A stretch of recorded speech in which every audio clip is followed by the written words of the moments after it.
It's a busy and exciting day for Coolcorp.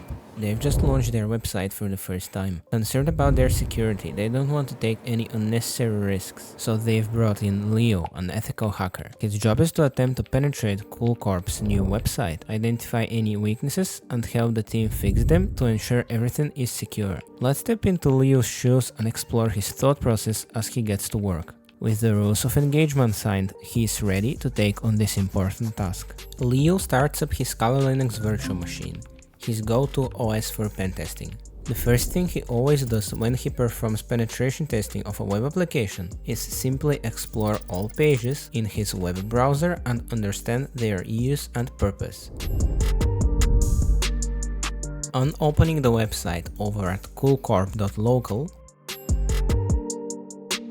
Leo is initially greeted with the landing page. The purpose of this page is to introduce the visitor to Coolcorp. He clicks around and looks for more pages. This button brings him to the services page. He again identifies that the purpose of this page is to list the different services offered by the company. He goes back to the main page and clicks the other button.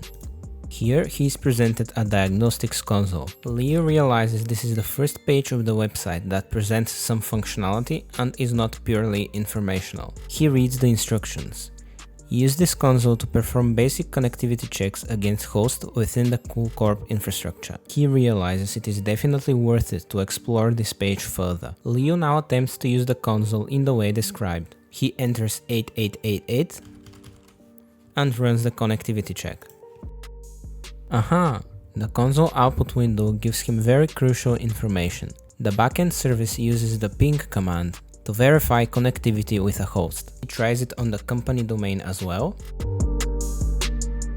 Here, Leo observes another crucial bit of information, leading to what's about to happen. For some reason, there is a JSON error when coolcorp.local was entered. Leo notes this error as his first finding and sharpens his focus on the functionality. He understands that simple coding mistakes like this could point to an inexperienced coder, prompting the need for deeper review. Furthermore, as an experienced pen tester, Leo is able to visualize how this functionality might be coded in the backend by an inexperienced developer. He knows that in order for the connectivity check to be performed, the application has to run the ping command and supply it with the input provided by the user. He also realizes that the ping is probably executed by the OS itself based on the output of the command, which looks identical to how running a ping in the terminal would look like. Leo has now formed a theory about potential for exploitation using a technique known as command injection. Now he needs to test his theory. He enters again 8.8.8.8 because he already knows this runs successfully without errors. But then he does something very interesting. He adds a semicolon, a space, and two characters, ls. The ping completes as usual, but look at what there is at the bottom of the output. This is the output of the ls command, which lists files in the current directory. Leo knows that he is onto something. He just identified an exploitable command injection vulnerability. His next step is to attempt to execute a reverse shell, which, if successful, will grant him remote access to the target system. He first looks for a suitable binary to execute the reverse shell with. He checks for netcat. He is not completely sure that this error would mean that NC does not exist on the target system, but he looks for a few more binaries just to see how the application will respond. He tries BusyBox, which by the way contains also a version of netcat and can be used for reverse shells, but in this case maybe it is also not installed on the system. Next he decides to try Python. And here he doesn't get an error. Python seems to 100% be installed on the system. He also tries Python 3 and finds the same output. Next, he will look for a Python reverse shell online.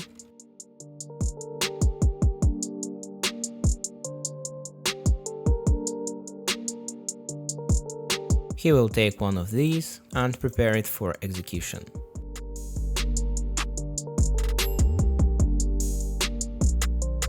He checks the IP address of his machine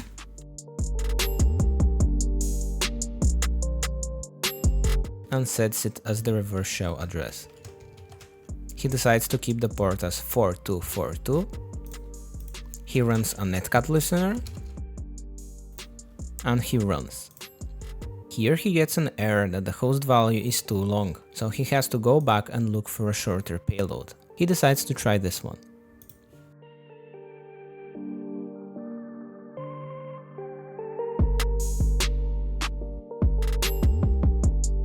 And this time there is no error. When he checks his terminal, he sees that a shell just popped up. Checking his identity, he finds out that he's root on the target system. He also tries to navigate around, and based on this Docker file, concludes that he is currently in a Docker container. Leo just identified an exploitable command injection vulnerability, leading to full remote code execution. If this were a real malicious hacker, they would be able to do practically anything with coolcorp's website. They would be able to take it down, change the pages, or even set up phishing pages to trick legitimate coolcorp users into entering their credentials. Coolcorp's data and reputation are in serious danger. Leo calls his point of contact at coolcorp and instructs them to immediately take the website down due to a critical security flaw. But wait, let's roll back. How did Leo figure out that he needs this exact syntax in order to turn a seemingly innocent diagnostic functionality into such a devastating security vulnerability? Let me explain. Leo knew that the backend code might look something like this. He knows the ping command is pre-configured and only the user input varies. He also knows that he has full control of the input. Usually, if you're in the terminal, you can run two commands one after the other like this. Or like this. In this case, the first command runs, completes, the second runs and completes, and then both commands' output is returned to the console. I think now you might be starting to form an idea of what Leo did. He was able to manipulate the user input, trick the backend, and inject his own command after the ping had complete. Now the web server executed the ping as intended, but then nothing stopped it from executing the next command that Leo had prepared. He next prepares a pentest report for coolcorp. It has two findings, a critical one, command injection leading to RCE, and a high one, unsuppressed error messages output to the user. He also has a description and remediation steps for both findings.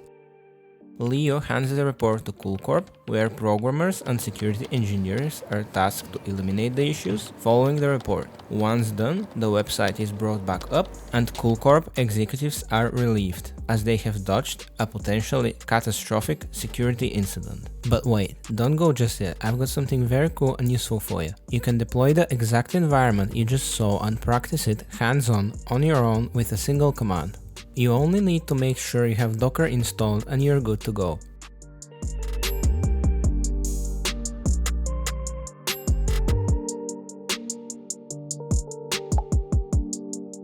In order to deploy the lab, all you need is this command. You can find it in the description. Once you see this, all you need to do is open a browser and visit localhost. To stop the lab, you can hit Ctrl+C. On top of that, we have prepared a challenge for you as well, coolcorp's Diagnostic Tool 2.0, where the functionality has been hardened. Challenging yourself and getting hands-on is the best way to grow in the field, so I would strongly suggest giving it a try if you would like to become a better ethical hacker. To motivate you even more, the first person who manages to exploit the challenge and send a valid RCE payload to the challenge submissions channel in the heptasec Discord community will get the exclusive lead role. Remember, it's only the first one, so hurry up. We are also giving away OG roles. Once we reach around 50 members, the role will be closed forever, so make sure to grab it while you can. But anyways guys, thank you so much for sticking around till the end. I really hope you learned something today. Have fun with the challenges and see you next time.